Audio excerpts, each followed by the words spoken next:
You are looking absolutely beautiful. Thank you. কে কাকে বলে? প্লিজ বলো না। আচ্ছা, এই যে বললাম যে চলচ্চিত্রকে তোমরা আসলে আন্তর্জাতিকভাবে সেটাকে রিপ্রেজেন্ট করছো, তো এই ফিলিংটা আসলে কেমন লাগে যখন নিজের দেশকে আসলে ইন্টারন্যাশনালি রিপ্রেজেন্ট করছো?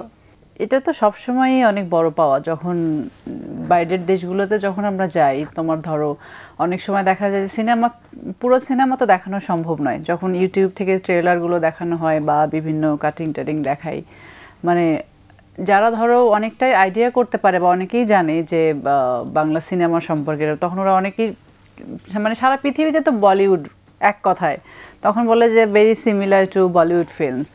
তখন তোমার এই জিনিসগুলো যখন কম্পেয়ার হয়, তখন বলে না, এটা আসলে বাংলাদেশের ফিল্ম, এটা আমাদেরই। আর বিশেষ করে আমাদের যে কয়টা চলচ্চিত্রই ধরো করেছি, প্রায় 3-4টা সিনেমাই তো বাইরের সাথে, মালয়েশিয়ার সাথে ছিল, ইরানের সাথে ছিল, প্লাস এখন যেটা শুটিং যেটা রানিং আছে নেত্রী দ্য লিডার, এটা আবার তুর্কির সাথে। সো একটা দেশ আরেকটা দেশের সাথে যখন জয়েন্টলি করতে যাওয়া হয়, তখন তো ওইটার সাথে অনেক মানুষের সাথে পরিচিতি বেড়ে যায়, অনেক মানুষ আসে। ধরো এক প্রোডাকশনের সাথে কাজ করতেছে, ওই পরিচিত থাকেন, অনেকজন আবার শ্যুট দেখতে আসছে, তাই নাকি? মানে আমাদের দেশে হলে যেমন হয় আর কি, যে আমরা যাই, অনেকে আসে, কথা বলে, এরকম।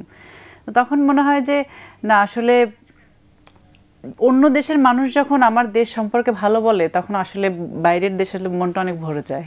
একদমই, আসলে সেখানে আসলে গর্বের কোনো শেষ নেই। তো জয়েন্ট ভেঞ্চারের কথা বলছিল, যখন আসলে এরকম জয়েন্টলি দুটো দেশ একসাথে হয়ে কাজ করছে, তখন দেখা যায় অনেক রকম কালচারাল এক্সচেঞ্জ হয়। তো সেগুলো আসলে কেমন লাগে? বিকজ দুই জায়গার কালচার বা সিস্টেম, ওয়ার্কিং এনভায়রনমেন্ট সবই ডিফারেন্ট থাকে।